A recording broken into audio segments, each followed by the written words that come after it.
السلام عليكم. النهارده حلقه جديده وحلقه مباراه النادي الاهلي والهلال السوداني. المباراه اللي قدر النادي الاهلي يكسبها بنتيجه 1-0 عن طريق امام عاشور. بس قبل ما نبدا هبارك لكل واحد اهلاوي على الصفقه المدويه، الصفقه اللي توجع بجد، يا صفقه زيزو للنادي الاهلي.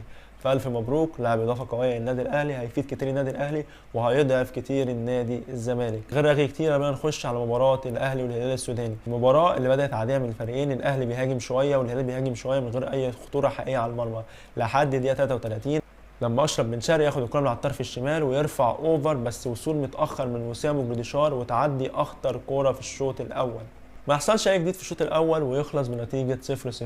وعلى بدايه الشوط الثاني وفي اول 5 دقائق شفنا تسديده من جان كلود من لاعب الهلال السوداني قبل ما تترد بهجمه مرتده للنادي الاهلي عن طريق جريديشار اللي دخل جوه منطقه الجزاء، بس قرر ان هو يقع وما يكملش في الكوره على امل ان تحسب ضربه جزاء، بس الحكم يقول لك ما فيهاش حاجه وكمل المباراه. وفي الدقيقه 53 مروان عطيه يسدد واحده صاروخ، بس حارس الهلال السوداني يقدر يصدها. وفي الدقيقه 60 مارسيل كوره لاول مره يعمل تبديلات بدري ويخرج وسام ابو علي وينزل طاهر محمد طاهر، وبكده امام عاشور لعب في مركزه تحت راس الحربه وطاهر محمد طاهر لعب يمين وظبط الفرقه شويه. بس في دقيقه 63 انفراد تام للاعب احمد سالم بتاع الهلال السوداني وقدر محمد الشناوي اللي يشيلها ويخلي امال الاهلي في المباراه.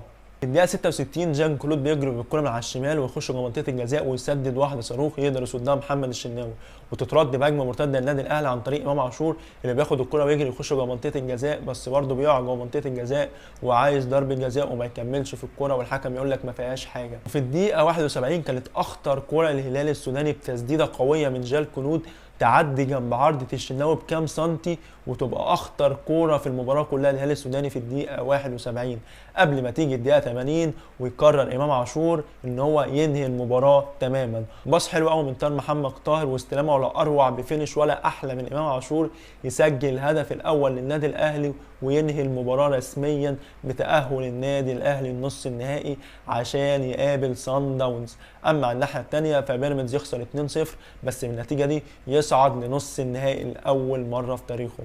خش بسرعه على سلبيات وايجابيات النادي الاهلي في المباراه. سلبيات النادي الاهلي في المباراه: كولر ونص ملعبك. اكرم توفيق ما كانش بيلعب كوره، اكرم توفيق ده كان نازل يلعب مصارعه.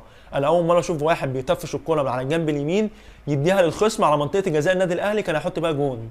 فاكرم توفيق ده سلبيه بنت جزمه يعني. وتاني سلبيه في المباراه هي يحيى عطيه الله اللي بيقدم اداء مش احسن حاجه، ما يليقش بباك شمال النادي الاهلي. علي معلول اكيد لو بيلعب يبقى احسن منه، فانت كالنادي الاهلي محتاج باك شمال، فمحتاج باك شمال هتروح لمين؟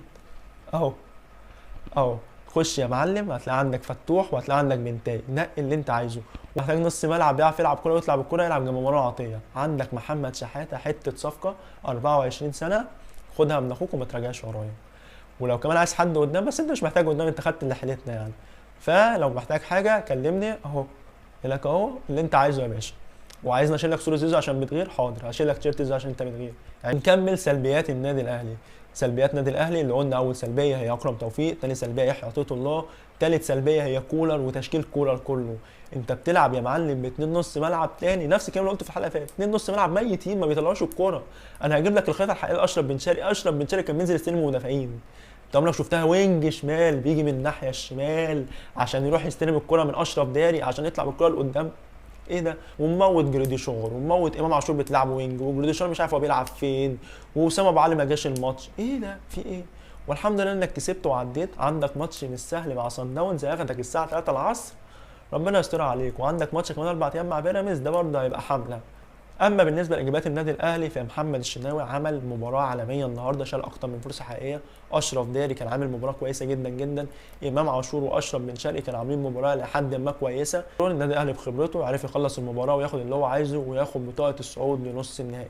هيحصل ايه بعد كده هنشوف. وتاني لو عوزت اي حاجه احنا واحد اهو. دي كانت نهايه حلقتنا النهارده عن مباراه النادي الاهلي والهلال السوداني.